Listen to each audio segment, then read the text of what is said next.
మల్లన్న దేవస్థానం వివాదాలకు కేంద్ర బిందువుగా మారుతోంది. పాలక మండలి నియామకం నుంచి ప్రమాణ స్వీకారం వరకు అంతా రచ్చే జరిగింది. చివరకు కీలక అంశాలపై అధికారుల సమీక్షలు రగడకు దారితీశాయి. శ్రీశైలం ఆలయంలో జరిగిన వివాదాలేంటి? ట్రస్ట్ బోర్డు ప్రమాణ స్వీకారానికి స్థానిక ఎమ్మెల్యేని ఎందుకు పిలవలేదు? పాలక మండలి కొలువు తీరిన తర్వాత జరిగిన ఉన్నత స్థాయి సమీక్షలకు చైర్మన్తో పాటు సభ్యులను ఆహ్వానించకపోవడానికి కారణమేంటి? ట్రస్ట్ బోర్డులో స్థానం కోసం ముందుగా ప్రతిపాదించిన 2 సభ్యుల పేర్లను తర్వాత తొలగించి జీవో ఇవ్వడంపై జరిగిన రగడేంటి? ఖాళీగా ఉన్న స్పెషల్ ఇన్వైటీ పోస్టును భర్తీ చేసేదెప్పుడు?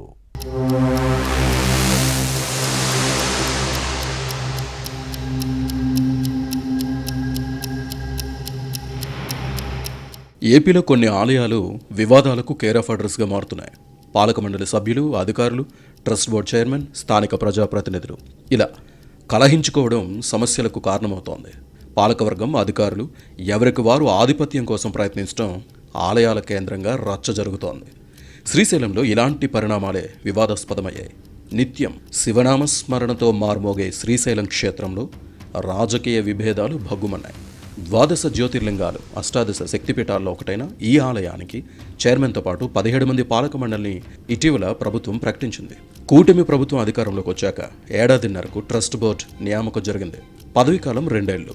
కూటమి ప్రభుత్వ భాగస్వామ్య పార్టీ బీజేపీ నేత రమేష్ నాయుడు చైర్మన్గా ఉన్నారు. ట్రస్ట్ బోర్డు సభ్యుల్లో నంద్యాల వాసి డాక్టర్ సింధుశ్రీకి స్థానం కల్పించింది.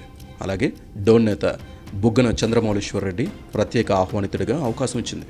అయితే వీరిద్దరి నియామకం తీవ్ర దుమారం రేపింది.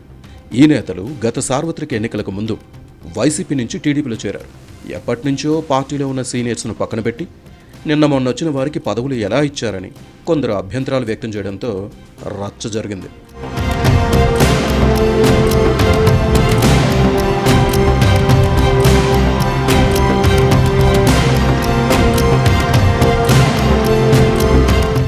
ఈ విషయాన్ని టీడీపీ అధిష్టానం దృష్టికి తీసుకువెళ్లారు. ఈ వివాదంపై విచారణ జరిపిన సీఎం చంద్రబాబు డాక్టర్ సింధుశ్రీ, బుగ్గన చంద్రమౌళీశ్వర్ రెడ్డిని ట్రస్ట్ బోర్డు పేర్ల జాబితా నుంచి తొలగించారు. సింధుశ్రీ స్థానంలో జి శ్రీదేవికి అవకాశం కల్పించారు. అయితే బుగ్గన చంద్రమౌళీశ్వర్ రెడ్డి ప్లేస్లో ప్రత్యేక ఆహ్వానితుడిగా ఎవరినీ నియమించలేదు. త్వరలోనే దీనిపై జీవో ఇచ్చే అవకాశం ఉంది. తుది జాబితాలో పేర్లను తొలగించడంతో డాక్టర్ సింధుశ్రీ, బుగ్గన చంద్రమౌళీశ్వర్ రెడ్డి అసహనం వ్యక్తం చేస్తున్నారు. పాలక మండలి నియామక జీవో విడుదల చేశాక పెద్దగా అభ్యంతరాలు రాకపోవడంతో తక్షణమే ధర్మకర్తల మండలి సభ్యుల ప్రమాణ స్వీకారం లాంఛనం ప్రకారం చేయాలని ప్రభుత్వం ఉత్తర్వులిచ్చింది. ఇంతవరకు బాగానే ఉన్న ఈ నెల 13న జరిగిన శ్రీశైలం దేవస్థానం పాలక మండలి చైర్మన్, సభ్యుల ప్రమాణ స్వీకారంలో మరో వివాదం తలెత్తింది.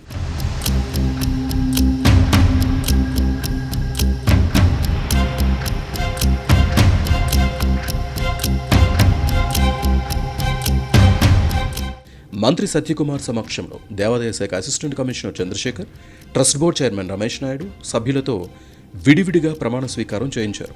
కానీ ఈవో శ్రీనివాసరావు ఆలస్యంగా హాజరవ్వడం వివాదాస్పదమైంది. ఇక శ్రీశైలం టీడీపీ ఎమ్మెల్యే బుడ్డా రాజశేఖర రెడ్డిని ఈ కార్యక్రమానికి ఆహ్వానించకపోవడంతో శాసనసభ్యుడి వర్గీయులు ఆగ్రహం వ్యక్తం చేశారు.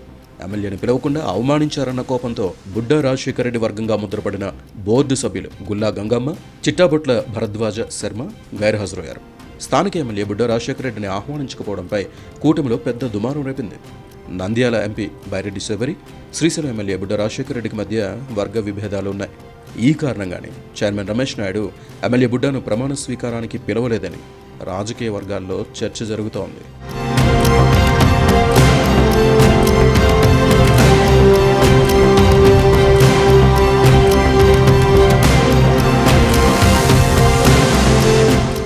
మరోవైపు శ్రీశైలం దేవస్థానం అధికారులకు ఒక పద్ధతి ఉండదు. అంతా తామే అన్నట్టుగా వ్యవహరిస్తారు. ఒకసారి పాలక మండలి ప్రమాణం చేసిన తర్వాత కీలక ఉత్సవాలపై సమీక్షించేటప్పుడు ట్రస్ట్ బోర్డును పిలవాలి. కార్తీక మాసోత్సవాలపై ఈ నెల 21న ఆలయ ఈవో శ్రీనివాసరావు నిర్వహించిన సమీక్షకు పాలక మండలికి సమాచారం ఇవ్వలేదు. ఆలయంలో పూజలు, భక్తులకు కల్పించే సౌకర్యాలపై చర్చించే కీలక సమావేశానికి తమను ఆహ్వానించిన ఈవోపై చైర్మన్ రమేష్ నాయుడు సీరియస్ అయ్యారు. అధికారులు ఇష్టారాజ్యంగా వ్యవహరిస్తూ పాలక మండలిని విస్మరిస్తున్నారని ఆగ్రహం వ్యక్తం చేయడంతో పెద్ద రచ్చే జరిగింది. ఇలాంటి వివాదాలకు భవిష్యత్తులో అయినా ఫుల్ స్టాప్ పడుతుందో లేదో చూడాలి.